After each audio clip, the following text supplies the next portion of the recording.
Scripture reading is John 3:16. Of course, we know that one by heart, but I am going to actually read it from my Holman Bible. For God loved the world in this way. He gave His one and only Son, so that everyone who believes in Him will not perish, but have eternal life. May the Lord have blessings the reading of His Word.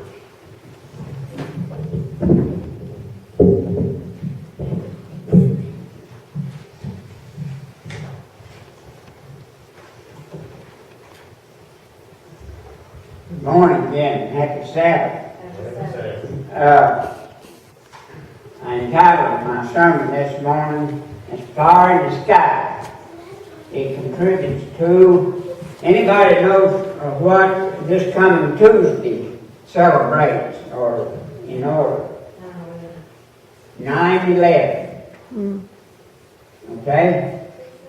So everybody knows what happened 9/11.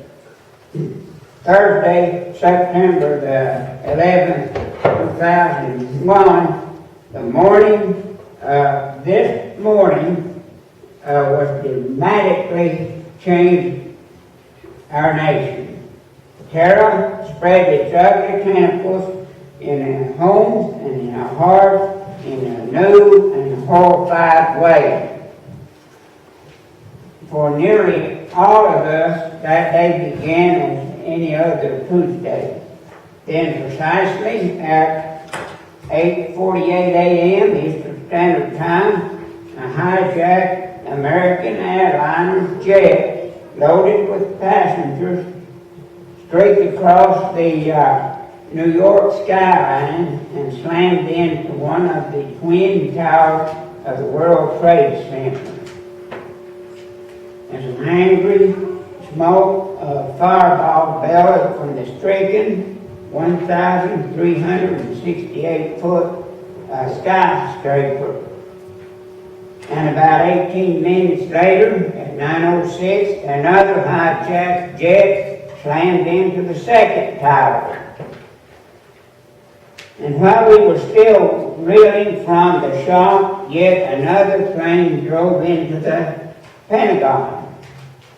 While a fourth commercial flight crashed in the remote area of Shanksville, Pennsylvania. They believed that plane was headed for the White House. That's where the famous word comes in, "let's roll." There was a lady talking to her husband, I guess in the bathroom on the phone, and he was telling her about the other three crashes, and the passengers figured that that's where that plane is going, so they all rushed into the cabin and got the pilot out of there. That's how it's going to crash. But anyway, they built a memorial in that area. Okay, the World Trade Center towers burst into flames, and then the utter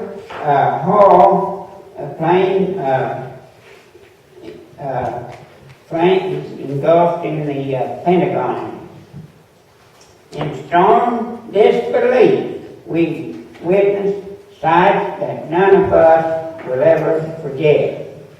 Image was indelible and forever scarred in our memories. And that this wasn't enough, 2 months and 1 day earlier, another plane went down in a populated area in New York, where 40 people lived that worked in the World Trade Center lost their lives. Thank God this plane was not the work of the terrorists. 265 people lost their lives in that crash. Suddenly, huge questions emerge in our minds. What are we to make of this tragedy? Where was God in all this? How do we interpret it, or possibly make sense of it, or explain it to our children? Is there any way to ease the pain and the shock and the anger of it all? Here is an answer to that question. The Bible presents an incredible, encouraging picture of God. This view of God gives us courage in overwhelming crisis. It gives us hope at the time of despair. And it gives us peace in the time of distress. It gives us comfort in the time of sorrow. God was not seen in the savage, ruthless acts of those terrors. Here is why we can know that. John 2, 9 and 10. He said, "He who is in the light and hates his brother, he is in the darkness. He who loves his brother and abides in the light, there is no cause for him to stumble." A little later on, the Apostle John wrote, "He who does not love does not know God, for God is love." That's John 4:8. That's the bottom line. If you don't love, you don't know God. The world we live in is a battleground between the intense hate and the incredible love. It is a world where good and evil are locked in a mortal combat. But an all-wise God does not always step in to prevent the deeds of evil. He does not, at least not yet, stop the hate-filled people from carrying out their horrible acts. God values freedom. He allows men and women to make choices, even if those choices are terribly wrong and evil. The only option would be then to remove the choice of freedom altogether. That would become, then they would become mere human machines or robots. Lucifer, he had a choice also. But he always is there in the midst of human suffering. He is there comforting those who mourn. He is there suffering with those who suffer. He is there weeping with those who weep. He is there sustaining, supporting. He is there encouraging the heartbroken and embrace the bruised. The well-known 23rd Psalm declares, "Yea, though I walk through the valley of death, the shadow of death, I will fear no evil, for thou art with me." And the 46th Psalm adds those hopeful words. God is our refuge and our strength in the very present of time of need. In the midst of our personal pain and grief, God is there. Beyond the tears, the heartaches, and the sorrows of it all, if we pause, we can hear Him saying, "I love you. I will heal your broken heart and bind up your wounds." Where was God when terror rained down from the sky that fatal September morning? Where can we see God? We can see Him in the selfish people who patiently helped injured co-workers down 80 flights of stairs. Even as the World Trade Tower was ablaze moment from collapsing, you could see Him in the scores of firefighters and police officers who unhastingly rushed into harm's way at the scene and then were buried when the buildings collapsed. There were, the last report I heard was 340-some policemen and firemen killed in that incident. You could see him and people rushing to give blood or make donations or volunteer their time. Every time we saw unselfish love, God was there. And I will remind you that the greatest act of unselfish love the universe has ever witnessed. Still, God speaks to us from a blood-stained cross on a rugged hill of Calvary. Amen. Satan, the hijacker of this earth, focused his spiteful wrath on God's Son. An innocent man died on the cross that day. He did not deserve to die, but his death reveals the only answer to the world's hate. For God so loved the world that he gave his only begotten Son, that whosoever believeth him should not perish but have everlasting life. Of course, that's John 3:16. Now, reading from the Testimonies of the Church, Volume 9. We are living in a time of the end. Fast, fulfilling signs declare that the coming of Christ is near at hand. The days in which are solemn and important. The Spirit of God is gradually but surely withdrawing from the earth. Plague and judgment are already falling upon the despisers of the grace of God. The calamities by land and sea, the unsettled state of society, the alarm of war are portentous. They forecast the approaching event of the greatest multitude. The agencies of evil are combining forces and consolidating. They are strengthening for the great last crisis. Great changes are soon to take place in our world, and the final moments will be rapid ones. Justice stands for all, for the truth has fallen in the street, and equality cannot enter. Isaiah 59:14. In the great cities there are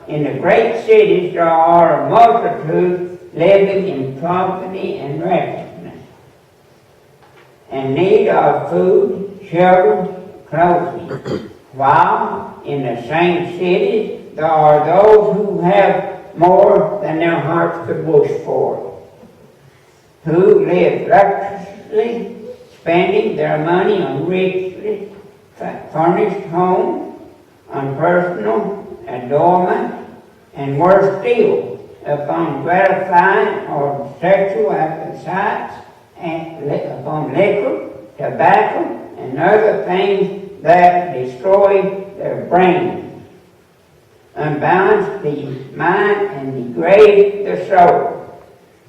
The crisis of the starving humanity are coming up before God, while by the very species of oppression and expulsion, men are piling up enormous fortunes. On one occasion, this is Ellen White. On one occasion, when in New York, I was at night, in the night scene, called upon to behold buildings raising story after story toward heaven. Now keep in mind, this was written in 1909, okay? Those buildings were wanted to be fireproof, and they were erected to glorify their owners and the buildings. Higher and still higher, those buildings rose.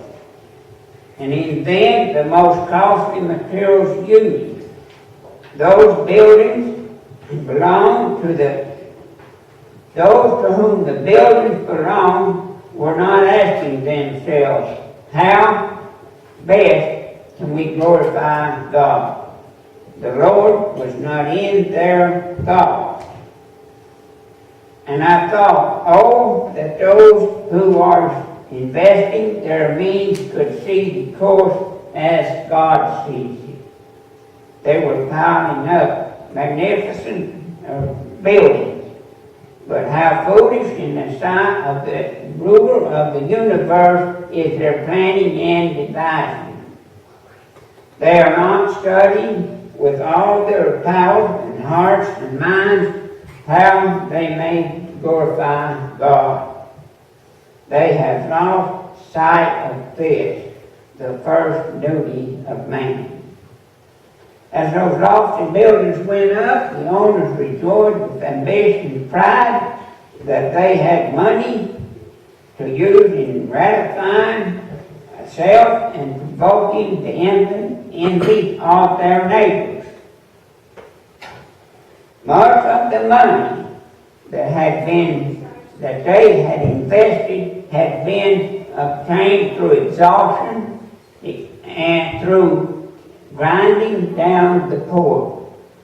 They forget that in heaven an account of every business transaction are kept.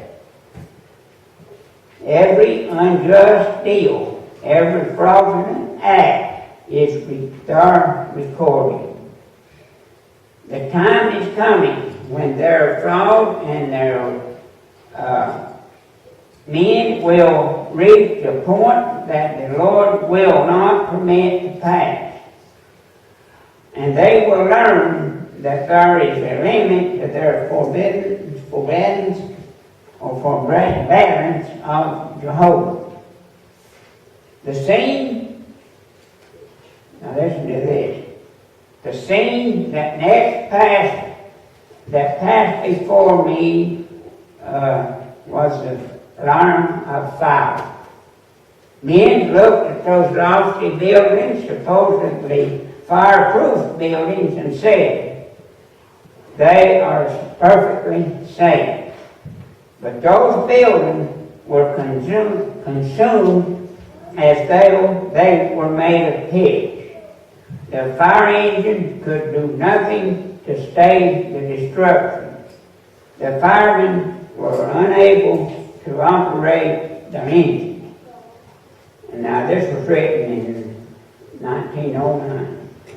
I am instructed that the Lord's time come, or that when the Lord's time comes, should no change have taken place in the hearts of the proud, ambitious human beings, man will find that the hand that had been strong to save them will be strong to destroy.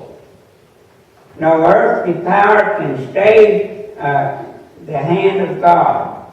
No materials can be used in erection of buildings that will be preserved from destruction when God's appointed time sends punishment on men and their disregard of the law and for their selfish ambition.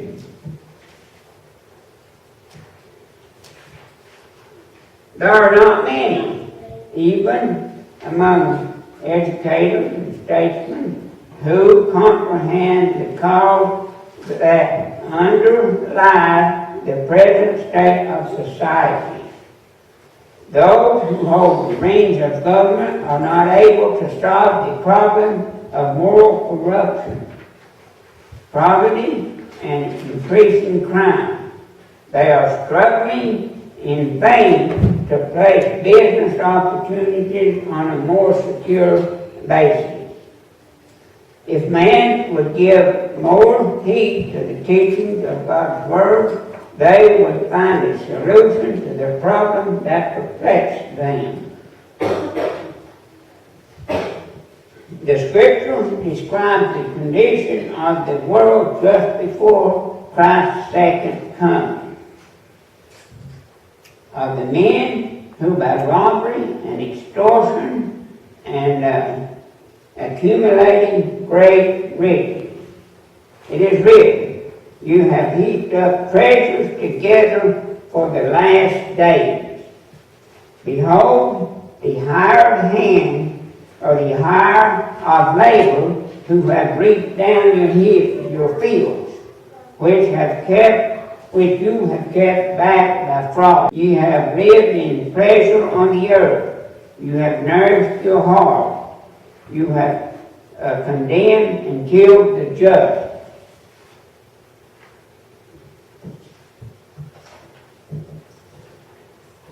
Not all in this world have taken sides with the enemy of God. Not all have become disloyal. There are a faithful few who are true to God. For John writes, "Here are they that keep the commandments of God and have the faith of Jesus." Soon the battle will be raged fiercely between those who serve God and those who serve Him not. Soon everything that will be shaken will be shaken, but those things that cannot be shaken will remain. Satan is a diligent Bible student. He knows his time is short, and he seeks at every point to counterwork the work of the Lord upon this earth. The worshipers of God will be especially